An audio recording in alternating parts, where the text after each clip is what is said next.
Focus on the team itself. Dominique Foxworth, you're a former Raven.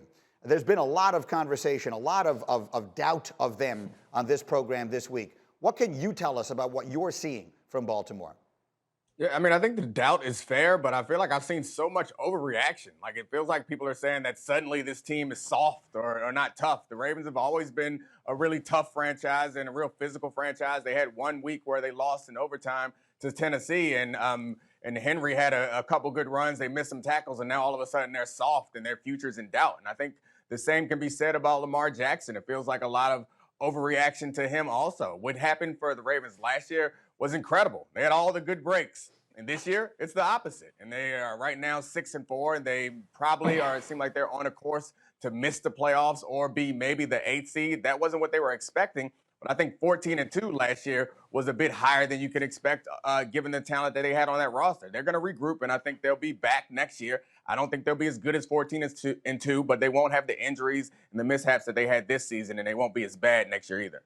For what it's worth, our Football Power Index had them favored in every single game this season before the season began, and we were talking about whether they might go unbeaten. That was the conversation before the season started. So, RC, you hear Neek sort of downplaying a lot of the criticism that has been on this show and others this week. What do you see?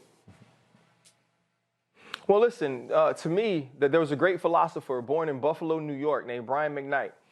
He had a song, and he said his shattered dreams and broken heart were mending on the shelf.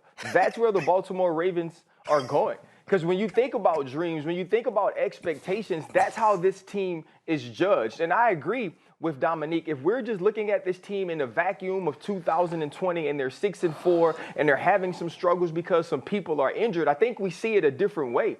But we have to remember, this team was 14-2. This team was dominant last season. And coming into this season, we expected them to be even better. Like you said, Greeny, we were talking 16-0. So that's the prism we view them through. We view them through the prism of being 5-1 before playing the Pittsburgh Steelers. And now watching them struggle, watching them not be physical, seeing other teams take advantage of things that the Baltimore Ravens usually pride themselves on. And so that is an issue. That's an issue that will make you start to look at your team holistically and say, as we are constructed, as this coaching staff goes, can this team win a championship? Because the Baltimore Ravens, that's their ultimate goal. And when you have Lamar Jackson, who's one of the greatest talents in this league, you have a great coach, you expect the results, and they aren't getting those. And if they lose to the Pittsburgh Steelers, I believe the heat turns up in Baltimore.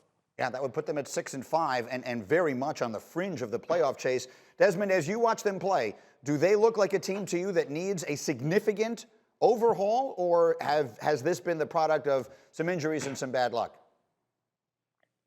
I think it's the latter of the two, some injuries and some bad luck. You look at the offensive line, they've been decimated by injuries. You got guys playing out of position, so that's going to hurt you. And then I believe that you look at Lamar Jackson, you know, he's experiencing that MVP curse, meaning that now, since he reached this height, he's trying to get back up to that height, and he's pressing. He's trying to be what he was a year ago, as opposed to trying to just let the game come to him, take what the defense gives him, and go out there and execute the offense. So at this point, the injuries has really hurt them. And then you're dealing with a quarterback who was an MVP a year ago, who's now still trying to play up to that type of status. Thank you for watching ESPN on YouTube. For live streaming sports and premium content, subscribe to ESPN+.